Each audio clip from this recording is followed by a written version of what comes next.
the other big headline this morning. What I love about these Saturday streams, Saturday's a great time to stream, Saturday morning. And the reason for it seems like, is almost single handedly Jeremy Fowler, because he has these ESPN reports, it seems like, on Saturdays. And he's pretty He does plugged good in on work. the Niners. He does good work. And he's got this one out right now. And Raj from RSF 49ers put this out. He says Jeremy Fowler of ESPN reported that Devonte Adams is, quote, intrigued by returning to play on the West Coast, and that he would be open to teams like the Rams, the Chargers, and the 49ers if he's released. And then he says, would you like to see the 49ers make an attempt to sign Devonte Adams? The key phrase there is if he's released, right? I mean, if he's released, yeah, I have a lot of interest in Devonte Adams if he's released. I don't know that I want to trade a lot for Devonte Adams, but if he's released, I'm absolutely interested. What do you think? Obviously, you look at the player that Devonte Adams is, and you're excited about what he can offer. But you have to be honest. Look at the wide receiver room for the 49ers. You've got Ayuk making $30 million a year. You've got Debo, which the contract is very hard to trade and move on. You have Juwan Jennings. You have Ricky Pearsall. If you're Devonte Adams, why would you come here and want to compete for targets in a heavy run game? I get you're from Palo Alto. I understand that. And weather's important to him. He's talked about that all of his career. He wants to play in warm weather. He's playing for the Jets right now. He don't like that. But why would you come here? You look at the Rams. He'd be the number 1 or number 2 wide receiver guaranteed. You go to the Chargers, number 1 or 2 wide receiver guaranteed. Go to the Cardinals. If it's East Coast and he wants to be the guy, you're not going to be the guy with the 49ers. And the drama that he's brought to back-to-back teams, I'm sorry, that's a red flag. I mean, literally, you have not one, but 2 guys in Robert Saleh and Brent Boyer that were in that room, and cost them jobs. I am not so sure. I would love to have him. That's not what I'm trying to say here. I'm saying if I'm Devonte Adams, why would I want to go to a run-heavy scheme that already has 4 wide receivers that they like and who aren't getting the ball very much? Why would I want to be number 5 there? I love the idea. I think it's great. I just can't practically put that into place from a Devonte Adams standpoint, besides the fact I want to go home and I want to compete for a title. But here's my question to you, Larry. Does Devonte Adams seem like a guy that's going to be okay with 4 targets a game tops? Do you think he's going to be okay with that? I mean, you got to remember where he's at in his career at this point. He's 32, and he's just been on the Jets. So I just think that almost anywhere that he goes that has a winning program, he's probably going to be happy just not being in the Jets fishbowl. But yeah, no, to me, I don't love it either. But I guess I'm taking a different approach. You're looking at the financial side. I'm just looking at. I really think more so than almost any other position on your football team, your wide receiver core has to make sense in that you can't have 5 Tutu Atwells, and no guy who's a continuity piece who runs all the in-breaking routes and takes hits and moves the chains. But you can't have an entire team of Juwan Jennings where, you're moving the chains, but, nobody makes a play longer than like 15, 20 yards, and you have no vertical threat. You got to have guys that complement one another. And to me, the Niners have the Devonte Adams guy already. And that guy's name is Juwan Jennings. And if it's not named Juwan Jennings, then he's Ricky Pearsall. Those are the guys that have the ball skills, that are going to run the in-breaking routes, that are going to be the continuity pieces on your. You don't need another continuity piece. What the Niners need is they need the vertical threat. I would love a Jets receiver, but give me Garrett Wilson. Give me Garrett Wilson, who runs great routes, who runs in the high 4.3s. Garrett Wilson complements what the Niners have because can take the top off, and he's a down the field guy. And I think you got to have that receiver. I mean, I've asked Shanahan this question probably 4 times in the last 2 years. I asked him, how important is it to have vertical speed at wide receiver? And even though the Niners never seem like they have anybody, he's always like, it's vitally important because the defense knows how fast all these guys run, and they're going to defend you based on who can run by them. And are they worried about you throwing the ball over the top of their head? And if they have no concern at all about you getting deep, then everybody's going to be leaned forward. It's going to be harder to run. It's just going to be harder to make plays because they don't honor the deep ball. You got to make them honor the deep ball, and the only way they're going to honor the deep ball is if you have a receiver that can run the route and if you have a quarterback that can throw them the ball. So, the Niners, some people don't feel like Brock can make that throw. I think he can throw the deep ball reasonably well. I just don't think he's got a receiver that separates down the field. So that to me is, and that's kind of before we get into the mock, I kind of want to start any mock that we have with having a conversation about wide receiver, because what are we looking at this year? Okay, so is Debo coming back or is he not coming back? Should they expect to get anything out of Ayuk, or should they just be surprised by what he ever can contribute? And then you've got Pearsall. Is he going to be a player? Is Cowan going to be a player? JJ is the only real known entity. I do like Isaiah Hodgins as a possession receiver, big-bodied possession receiver. I like him a whole lot more than Ronnie Bell. If you're going to have a possession receiver, have him be 6'4" with long arms. I like the Brean Christian kid, who I think is going to have a decent chance to make the team. But they got to get some speed. And there's Rondale Moore, there's Tutu Atwell, there's McCole Hardman in free agency. It's not an epic draft for wide receivers. I mean, we could talk a little bit about the wide receivers that you may or may not like in the draft. I almost feel like we should talk about wide receiver before we get into the mock draft, because I kind of feel like the Niners they need an offensive tackle. They need a defensive tackle. They need defensive ends. They need linebackers. They need tight ends. They need another star running back. They need a free safety who can cover. They need more speed on the corner. They have a bunch of needs, and like wide receiver is just another one of their needs. So it's kind of a tricky thing to figure out how to attack this draft and this free agent period. We've seen the T. Higgins rumors, but outside of T. Higgins, the next group of receivers I said that would fit the Niners are more like smaller guys, like, as I said, Atwell and Hardman and Rondale Moore, guys that you could get for relatively nothing. And I think they would help, but I don't know if they're good enough for what they need. How do you want to attack wide receiver? Okay, so it starts with Ayuk. If Ayuk's going to miss any time, it's going to be the start of the year.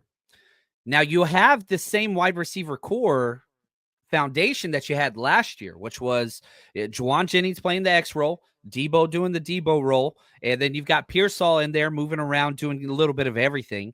Cowing, maybe he could get some snaps. So if you need help from the wide receiver room, it's going to be early in the season. That's not going to be from a rookie. You need a veteran presence. You already have not one, but 2 young wide receivers in Pearsall and Cowing. You need a veteran presence. I'm with you on the vertical stretcher. Probably my favorite of this free agent draft is Darius Slayton, who is a bigger bodied vertical stretcher, can run the full route tree, never played with a good quarterback. I think you can get him cheap. So I want a veteran guy, and I'm fine with Pearsall, Jennings, Debo. Like, I think that's a solid 3-man. If you can get Christian McCaffrey back, who seems to be healthy, and you can run the game, I think you're fine there. But from the wide receiver position, it's veteran or bust. I don't mind if you draft a day 3 guy to see if he can develop. But man, what veteran or what rookie wide receiver is going to contribute for the 49ers week 1, week 2, week 3, which is what you're going to need to give Ayuk that time? That's why it doesn't make sense for me. And you always hear John Lynch and Kyle Shanahan say, well, we were out on the clock and we're like, that guy can't beat out the guys we have. You hear him say it all the time. Like, we have 5 wide receivers. Sometimes the 49ers only keep 5, sometimes 6. So there's one spot, and you're going to need that the first month of the season. That's why I'm with you, Larry. Veteran wide receiver is the way to go this year. veteran wide receiver is the way to go this year. Is there any rookie receiver that you like? I mean, I guess, we're about to do this draft exercise. Is there any chance that T-Mac, Tetaroa McMillan falls to them at 11? And if he did, would you be tempted to take him? I don't know what he's going to run for the stopwatch, but he's 6'4", 210, and from what I can tell, I would say he probably runs in the 4.3s. He looks good, pretty man. damn fast. I just think that is such a misuse of draft capital. Mm-hmm. You're not losing because of the wide receiver position. I would argue Ricky Pearsall was a misuse of draft capital, but that's hindsight's 2020, whatever else. You got a player, you move forward with them. I would not use a day 1 or day 2 pick on wide receiver. Now, the 49ers have spent the most draft capital, salary cap capital on the position. That and running back, Shanahan can't help himself. And so I think Tech could fall because this is a bad wide receiver class, but the depth is round 4, 5, 6. That is where this wide receiver class is good because there's just whatever option you want. In the past, it's only been small guys. This, you got small guys, big guys, route runners, 50-50 balls, contested catch guys. You get whatever you want day 3, but if you want upside, it's Tet, and then probably Luther Burden. But I think both would be a terrible use of resources for the 49ers. Got to build in the trenches. You've neglected that position. Offensive line, defensive line, you've neglected that position of late. Pick 11. Either trade back, trade up. I don't give a damn. O-line, D-line early. Please, please, please. Yeah, you can get too wide receiver happy and go study the GM career of Matt Millen. He went Charles Rogers. He went Mike Williams. He went, he eventually took Megatron, I think. But I mean, he also wasted a lot of picks on receivers. And, that's an interesting receiver draft. McMillan's crazy, athletic. Luther Burden is a big time player, but don't love him. Emeka Egbuka from Ohio State, very strong-handed receiver, but I don't see special there. Isaiah Bond from Texas can really run. He transferred from Bama. But, I like him, but I don't love him. I guess if there was a receiver that I loved in the draft, I'd probably say it's Trey Harris from Ole Miss, who's upside. Yeah, I mean, but he also has had some injuries and has a hard time staying on the field. I know the Niners showed and met with showed interest in Jaden Higgins and Jalen Noel from Iowa State. And they both were, 80-plus catches and 8 or 9 touchdowns. They were very productive duo, but I don't know if I love either of those guys. There's the TCU tandem, which I do like, Jack Betch and Savion Williams. Savion Williams played a little wildcat quarterback, and he's pretty big and fast. He's 6'4", 225. Betch, whose brother sadly died in that New Orleans New Year's Day terrorist thing, he was like the guy in Mobile. I mean, he looked pretty tough. I don't know how, just catches everything. He catches everything. What's he going to run? What's he going to run in Indy? We'll find out in a couple weeks. I kind of like Ricky White from UNLV, but he's skinny. Kind of like Pat Bryant from Illinois, but there's nothing really special there. Arian Smith from Georgia can run really well, but he has a lot of drops. And Nick Nash is incredibly productive, but I don't know if that he separates. I mean, there's like an issue with all these guys. The Dante Thornton from Tennessee, who's big and fast and really intriguing. He's an interesting day 3 guy. The little tiny guy from Eastern Washington, Efton Chisholm III, looked, he's like 5'10", 195. He looked good in the All-Star game.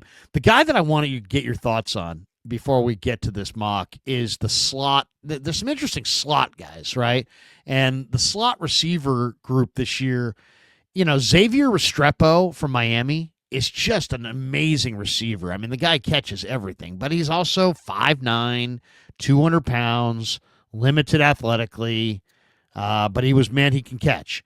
But the guy I want to get your thoughts on is Tez Johnson, because he's 5'9", he's 156 pounds, but he was uncoverable in Mobile. I mean, it was almost like if you took a super, super athletic high school kid and put him on a field with the pros and then didn't let the pros hit him, and then that high school kid would dominate. Like, you could take a high school kid and put him on the Niners field, and he still would be able to get open and make catches.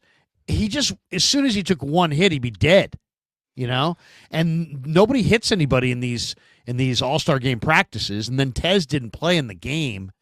So I mean, is 5'9", 156 too small for the NFL, or would you be interested in Tez Johnson because he's going to run probably sub 4.4? He's a blur. I mean, you just cannot stay with him. He's got body control and stop and start that, there's no defensive back in the country that's going to be able to run with this guy and stay with this guy. But if he takes one hit, he could be done for the year. Yeah, I think in today's NFL, there's a place for this. There really, really is. You look at Houston and what they were able to do, with that small wide receiver. I know he's got injured 2 times back-to-back years. Tank Dell. Yeah, Tank Dell. There's a place for that. We have Jacob Cowing, and if you look at Tez Johnson's career, very similar. Goes to Troy, transfers to Oregon, big-time player in Oregon, punt returner upside, all those things. And Niners love players that play at their best in the biggest games. Well, this guy was the Big Ten championship MVP. He balled out in that game for Oregon. So I just think, yeah, he fits. But don't we already have a guy like that? Now, Shanahan could say, well, Cowing's not it. He can't get the playbook. He's not blocking like we want. Yeah, punt returner's good, but let's go get somebody with a little bit more upside. Now, Tez Johnson's younger than what we have at Jacob Cowing, but very similar build, very similar player, punt return, upside, all that stuff. I would argue Tez Johnson's the best pure slot guy. I think that he does go back end of round 3, round 4. Today's NFL, there's a spot for that. The question is, are you committed to Jacob Cowing, or did you not like what you see and you want to move off? That's a question for the 49ers, but I personally wouldn't want to double dip there. I think I'm happy moving forward with Cowing, but I get the appeal of Tez Johnson.